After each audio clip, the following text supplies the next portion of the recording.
Dairy farming is a cornerstone industry that took a toll after the destruction brought about during World War II.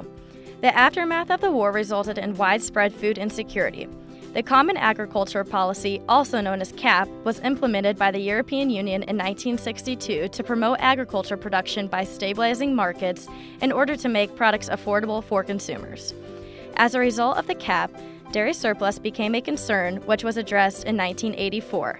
The European Union created a quota to limit the amount of milk production per farmer per year. The financial crisis in 2007 caused the demand of milk to be higher than the supply, as well as high feed costs.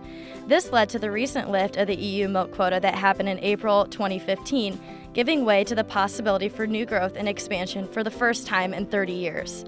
According to the International Dairy Foundation, the EU is the #1 producer of milk worldwide, supplying 27% global milk production. Upon landing in Greece, we capitalized on the opportunity to speak with Dr. Souglas at the American Farm School to expound our knowledge on the dairy quota and how it was implemented throughout Europe.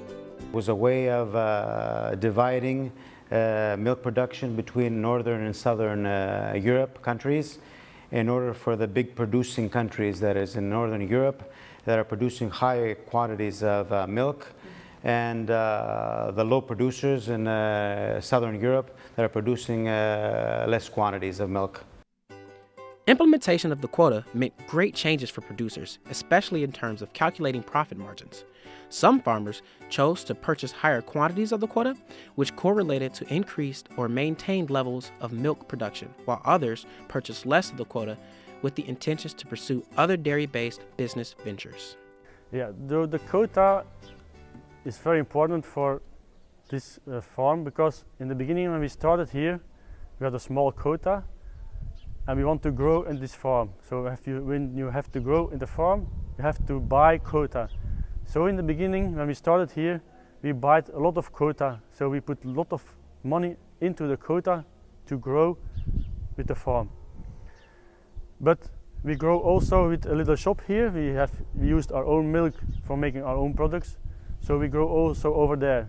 A few years ago, we have to make a decision: grow with the farm to gain enough money out of the farm, or grow with the shop. But we gain more money out of the shop than out of the farm, so we made the decision to grow with the shop.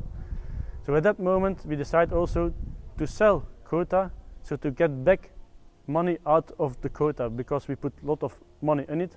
So that was the moment to get money out of it. A lot of farmers stay at the quota because the quota was there. They bought more quota 3 years ago to grow, to be sure that they were big enough when the quota was finished. But now, these days, the quota is finished, so they have all the money that they put in it, the quota is disappeared. Farmers operated for over 30 years under not only the constraints, but also the cushion of quota by having limited but very budgetable production. Now the quota has been lifted, the size and scope of the dairy industry is projected to change dramatically in the coming years. We had the pleasure of speaking with Peter Gill regarding his perspective on the upcoming changes in the dairy industry across the European Union. When you look now, after quota time, we get rid of the quota this year from the 1st of April, when we look back, I say it has brought a lot. It has brought high milk pricing from 1986 till 2014.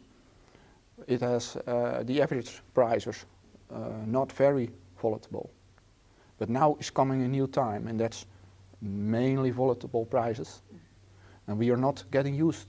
We have to get used to that problem as dairy farmers, because in the past we could plan our financial costs, and it should be nearly that turnover, so we can fix the total company on a fixed price, a little bit fixed price. But now we have to learn, we have to save money, like in America. The dairy quota placed stress on producers, hindering them from expanding their herds and subsequently their businesses.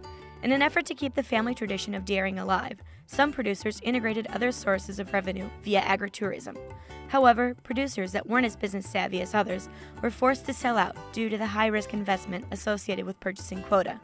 Now that the quota has been lifted, farms that thrived in spite of the implementation of quota face the challenge of reduced milk prices, fueled by the removal of the glass ceiling once placed on supply. In the future, dairy farms are projected to diversify due to the volatility of milk prices.